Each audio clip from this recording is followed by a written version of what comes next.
Welcome back to Sports Weekly on IEMG. I'm your host, Pep Fernandez. Give this video a like, subscribe to the channel if you haven't done so already. We're going to hit the diamond at Pacific High School. The Pirates taking on Rubidoux in baseball and softball. Got those highlights, and we got some women's flag football coming up in just a moment.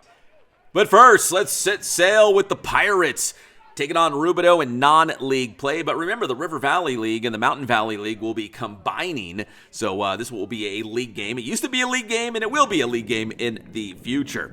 All right, early on, what a big-time strikeout there for the Pirates. But Rubidoux had a big early lead, so the Pirates would need to kind of wake up the bats, get the offense going a little bit. They had the defense playing well. The defense looked great in this one. How about the pop-up to short and the quick throw to first? That's a double play there for the Pirates. Heads-up play there. And then more from that great Pacific defense. Check this out, the little flip to second. That's the force out at second base, and that will end the inning. Good job by the Pacific softball team. Offensively, the Pirates, they would put a runner on third base trying to push across a run. But Rubidoux shortstop, Anna Hernandez, the slick fielding short over to first, and that's an out. And that would end the threat as the Pirates leave a runner stranded in scoring position. Then more great defense. What a play by the shortstop. The throw to first for the out. We had a lot of great defense in this play in this game by the Pirates. And then the fly out to center field. And that will end the threat for Rubidoux. They had a couple runners on board, but nothing doing there for the Falcons. But Pacific, they'd put another runner on third, trying to bring her home with a run. But Hernandez, check her out, going to her left, dives. The throw to first would be in time. And that's how this game ends. Rubidoux wins by a final score of 14-2 against the Pacific Pirates. All right, now, as I mentioned, we're going to go from the softball diamond to the baseball diamond now. Same two teams going head-to-head. So let's walk across campus at Pacific High. Falcons and Pirates getting after it. Anthony Madrid getting the start for the Pirates, for the Bucks, and he gets the K right there to open things up. He looks very sharp early on out there on the mound. And then it's going to be Madrid trying to help out his own cause. Bottom of the first, smacks that single to left field. He would work his way around the base path. He'd get all the way to third base. There is Madrid hanging off third. And Edgar Aguilar rips it, ropes the single to left field. That'll bring home Madrid. And the Pirates, they strike first. They lead by a score of 1-0. Great job there by Pacific. Rubidoux trying to get out of the jam. They do. Alex Jimenez gets the swinging strike three to end the inning. Then check out this play. Rubidoux's got some players on base on first and second, stealing third, a collision down there. That would be Edgar Aguilar. He would be okay, but a little bit of contact there. And then it's going to be Madrid. Another strikeout there for the Pirates. Madrid rolling along, and then it's going to be a wild pitch, though. The Falcons would get that runner home from third. Remember, he stole third, then he comes home, and that would get Rubidoux on the scoreboard. We're tied at 1. So Madrid trying to limit the damage against this tough Rubidoux team. Madrid still on the bump, fires away, and there's another swinging strike three for Madrid. Inning over. Rubidoux would get another one.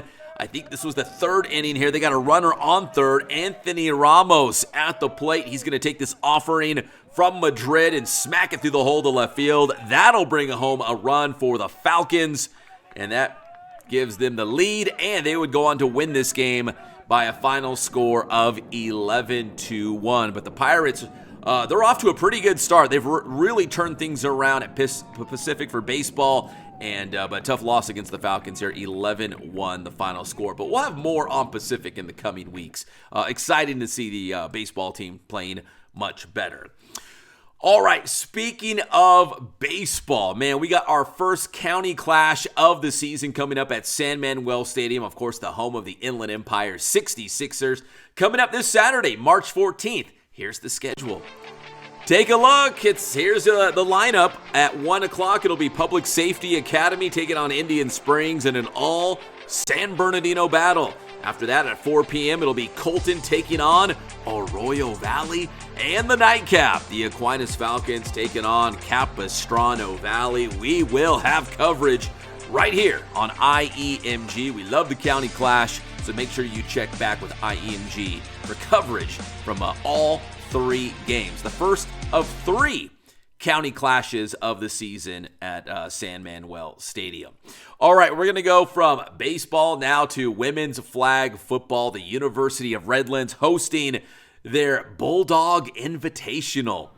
Yeah, women's flag football is a spring sport, so they are in season right now. So we got spring football at the U of R. They were taking on Ottawa University from Arizona. That's quarterback Cheyenne Smith to Michaela Foster for the score.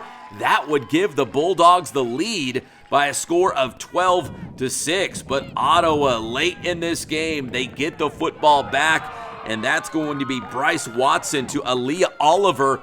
That ties the game at 12, okay? So now Ottawa going for the extra point and the lead. It's Watson to Paris Pham, and they connect. Ottawa takes the lead on the University of Redlands by a score of 13-12.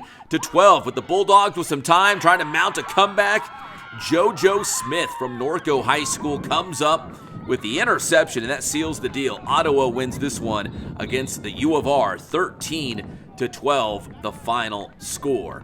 All right, more action from the Bulldog Invite. Here is the U of R taking on Norco College, and that is for Norco College.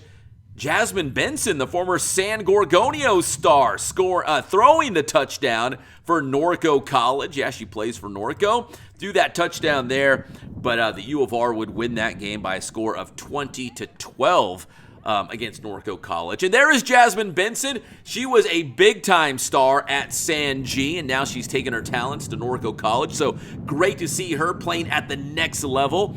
She was playing some defensive back and quarterback for the Mustangs from Norco College. Here's some video from their game against Nevada State, who is very, very good. Nevada State would roll to the victory, but it was nice to see Jasmine Benson, a former San Gorgonio star, out there battling the U of R and then battling, of course, Nevada State. So we'll have more with Jasmine Benson, I'm sure, in the coming weeks as we're in the spring season for women's flag football. All right, when we come back here on Sports Weekly on IEMG, we're going to hit the swimming pool at Indian Springs for the Cajon Rodeo Relays. You don't want to miss that when we come back here on Sports Weekly on IEMG.